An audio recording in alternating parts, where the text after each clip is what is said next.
এই চ্যানেলে সম্প্রচারিত সকল খবরই সচেতনতামূলক এবং শিক্ষণীয়, কোনো কিছুই প্রভাবিত নয়। বিধানসভা থেকে স্পিকার এ রাজ্যের রাজ্য রাজনীতি এবং একাধিক বিষয় নিয়ে কিন্তু কথা বলেছেন। একাধিক কেন্দ্রীয় প্রকল্প থেকে শুরু করে রাজ্য সরকার, সাথে সাথে পার্শ্ববর্তী দেশের যে প্রভাব এ রাজ্যের বিভিন্ন সীমান্তবর্তী এলাকায় এসে পৌঁছাচ্ছে, সেই সমস্ত বিষয় নিয়ে স্পিকার ঠিক কি জানালেন শোনাবো আপনাদের।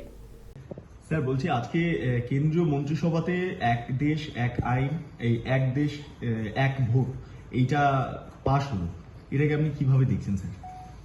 তো ওরা যেটা করার চেষ্টা করছে দীর্ঘদিন আগে থেকে আমরা এটা উপলব্ধি করতে পেরেছিলাম। আমি 2 বছর আগে মহারাষ্ট্রে অল ইন্ডিয়া স্পিকার্স কনফারেন্সে আমি গেছিলাম।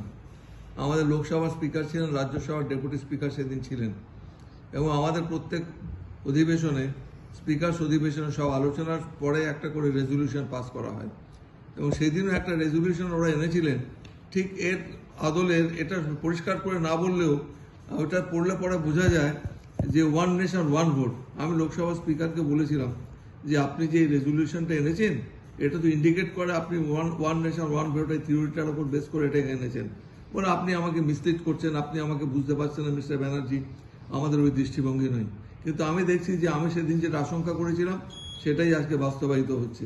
ওরা এটা এনেছেন। আমি জানি না সংবিধান থেকে এরা কতটা অনুমোদন পাবেন এই ব্যাপারটা নিয়ে, সেটা যারা সংবিধান বিশেষজ্ঞ তারাই বলবেন, আদালত আছে, ব্যাপারটা অনেক দূরেই যাবে।